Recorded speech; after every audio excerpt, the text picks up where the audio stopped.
Hello, everyone. Welcome back to our Management Through Crisis series. And this is another episode. And today we have Tim Wong with us.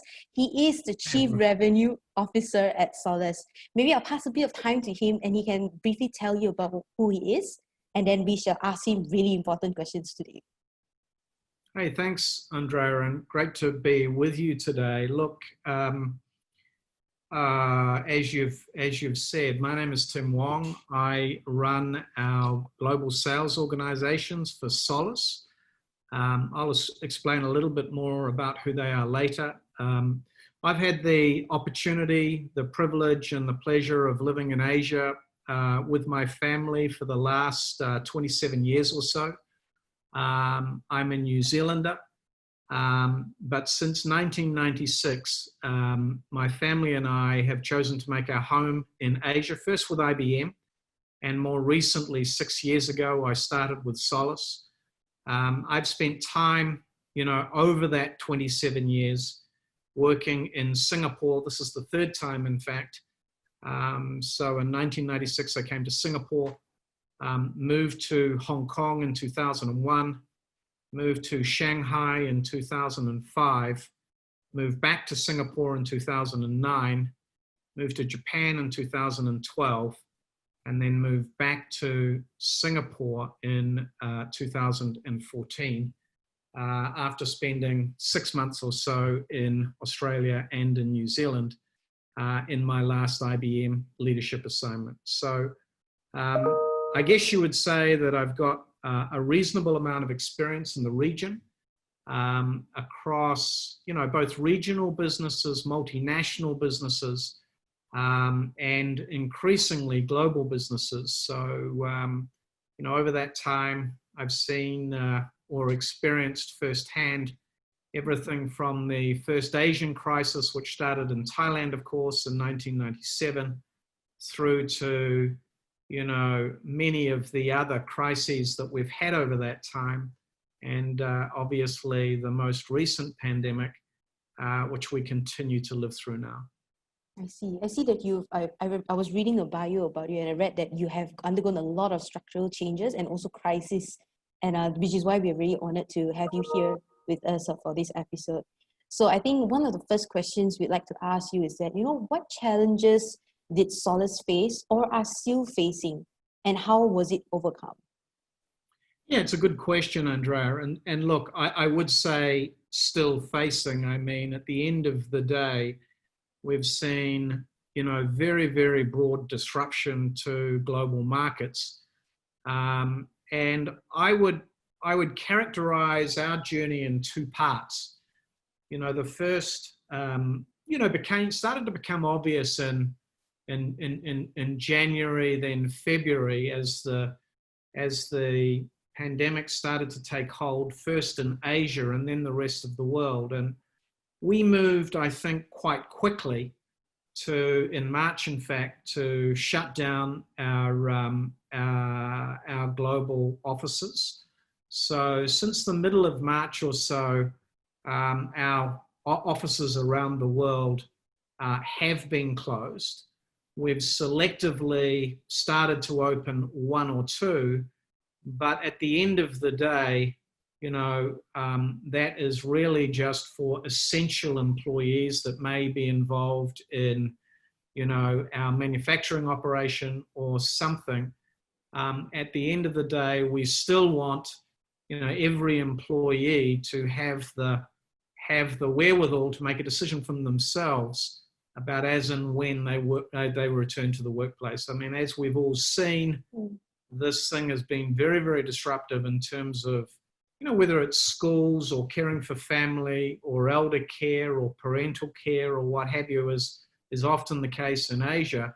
So we've tried to provide as much flexibility for our employees to do what they need to do, recognizing that everyone has a pressing personal commitment of some time. So at the end of the day, we leave it for, our teams to decide, as much as we will decide with them, in terms of staging our return. Obviously, that was an early decision we took. And I know at the time we evaluated whether whether we were acting too soon. And the only thing I would say that I've learned through this situation is I don't look back on a decision that we've made, either during this crisis or previous crises, which in hindsight appears to have been a difficult decision that you took too early. In fact, you only reflect on the decisions that you took too late. So, while we made a decision in March, should we have actually made a decision in February, which would really been ahead of the curve. And so we tried to make sure that we took difficult decisions early. We went through a whole range of scenarios as a business to have a look at, what were some of the scenarios from a cash preservation point of view. Obviously, once you've found the right balance in terms of people, which was our number one priority, then as a business, you start saying, okay, how do I preserve cash, recognizing that cash is king? Back in January, back in March, I don't think anybody, if you'd asked anybody at that time how long they foresaw we would be in, an ongoing sort of pandemic mode, I think most people would have said, maybe 3 months, maybe 4 months. They wouldn't necessarily have said, well, it's going to be 12 to 18 months. And even as we sit here today, I think you have to say we really don't know. And the country response, I was in New Zealand recently, and New Zealand's response has been, to basically go hard and go early. And so they've really shut down their borders to everybody to try and ensure they had 102, 103 days of no community spread. Recently, they had a sort of a second outbreak with a cluster of 4 people that grew to a cluster of 100. So as a result, they're back into a limited level 3. And I think that we just don't know. And so I think we're starting to see sort of a ripple through effect. And I think any of those decisions we took early, I think they were all good decisions. I keep hearing that the key point that I keep taking from this first question is that it's very people-centered. Like the decisions that is made, there's 2 things. One is to protect your employees, and the other one is definitely to preserve cash. And I think I resonate with that question of whether the decision was made too early or not. And I think the follow-up question I would ask is that what was the outcome of it, besides the fact that, people were on board with the 18% salary cut and cash was preserved and all these things? Other than that, what other outcomes came from that decision? So I think if everybody understands the context for a decision, it really does help with acceptance. So, I take the 10%, salary cut in the first quarter. We were able to articulate it in terms of, to make it meaningful to every individual to understand why we were taking the action, and why it was material that we did take the action within the context of our overall business plan.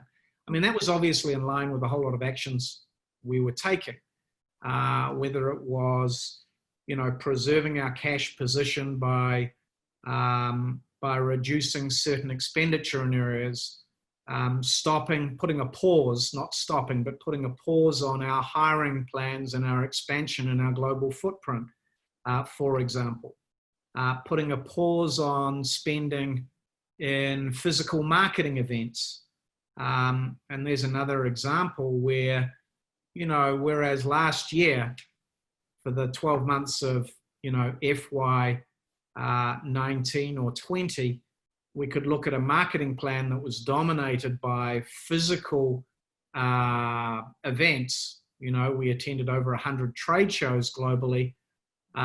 Obviously, as we entered COVID, trade shows and every other material physical event got shut down. So we quickly had to, re-engineer our response into digital shows, digital presence. And so, we've whereas, those sorts of virtual endeavors probably took 25% of our marketing budget last year. I mean, this year there'll be over 50, maybe even 60% of our total marketing spend, in this financial year will be represented in a more virtual, web-orientated approach. So, I mean, I think the focus on people is absolutely critical, whether it's employees or clients.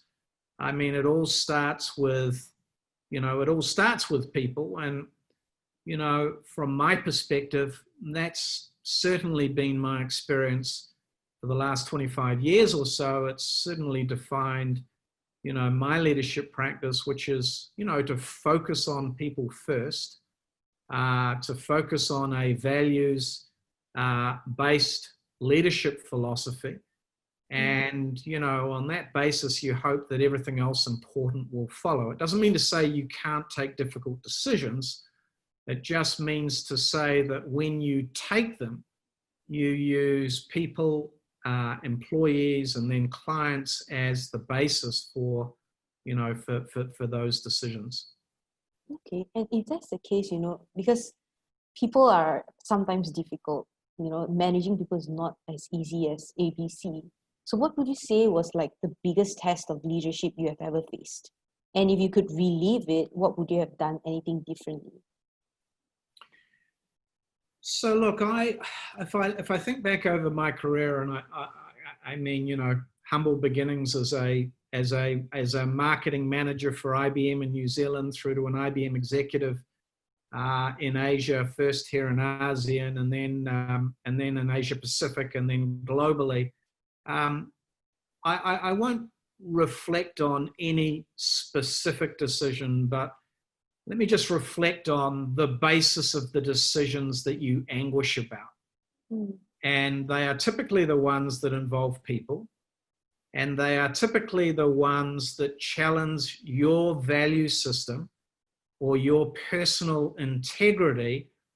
And, as a result, where there is a distance, if you like, between two bookends, one's what says, here's where I see my value system, and here's, either what I'm being encouraged to do or, or not encouraged to do. And I'm not saying for a moment that sometimes these things just happen within an environmental context. But those ones, I think, are the ones that get, a lot of personal time and energy. But you worry about those. Do these reflect my values as an individual? And therefore, how will I respond? And over the course of 25 years, there are many of those situations. You see them on a day-to-day basis. Will I do this deal because it challenges, my integrity based on the nature of the deal? In Asia, for example, there are still examples of, many businesses that deal with that every day because, they deal through partner networks and what have you. And sometimes there's not necessarily an economic value associated with fulfilling a client requirement. And so, you have to look at those things, I think, very carefully. And then other times, there are questions about people. And so you really do gauge what those decisions are based on a set of business outcomes that you want to achieve. And then I think a value-driven assessment of, what the implications of that decision might be. I think the last question is going to zoom in a bit about you, for the past 25 years, and especially in this recent COVID-19 crisis. How did you feel you have grown as a leader?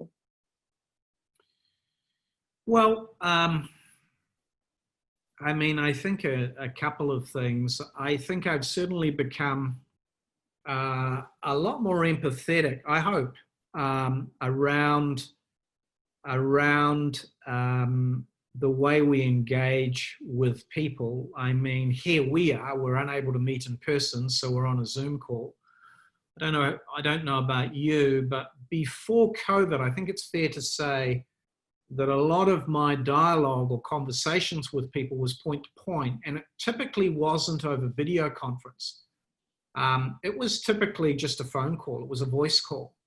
If I was speaking to, one of our team or a client, one-on-one. I wouldn't necessarily be doing it in a video call. I would typically be doing it in a phone call. More often than not now, those interactions are on video. They're not, this would be, a discussion that was conducted, voice rather than video. The second thing is it typically wasn't taking place in someone else's home,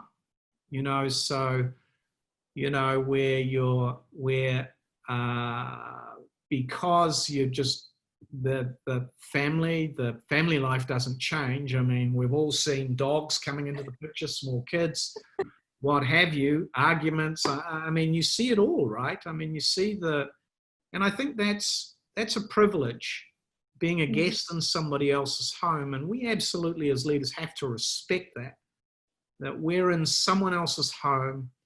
And so the tone of those conversations has to be very appropriate for that setting. And so, I mean, how have I changed as a leader? Hopefully, you're somewhat more sympathetic. I won't say sympathetic, but sensitive and empathetic about someone else's situation. I just characterize the personal circumstance I've been in the last 6 months, and that's certainly the case. I think you just got to become far more respectful of employees, of clients, and recognize that, we're all in the same boat. And you're going to see a slice of people that you never saw before because they're giving you an exposure to their lives which you would never have otherwise seen necessarily, unless you'd known them very well.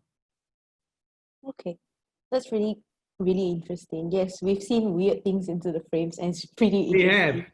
We have. So, and with that comes, everything else. So you've got to continue to motivate people, and got to, in the absence of being able to get the teams together physically, being able to, do team building exercise, you have to do it virtually, whether it's a, virtual planking competition or a virtual push-up or a virtual gardening or a virtual I Love Gardening series, or weekly cocktails, which is something that we do, virtual weekly cocktails at 8 p.m. Eastern every week, around the globe. So some people are joining for cocktails, others are joining for coffee, because we're a Canadian-based company on Eastern time. So, we're at exactly a 12-hour offset. So you just find ways of continuing to make sure that people have a social outlet, that people continue to be actively engaged in the business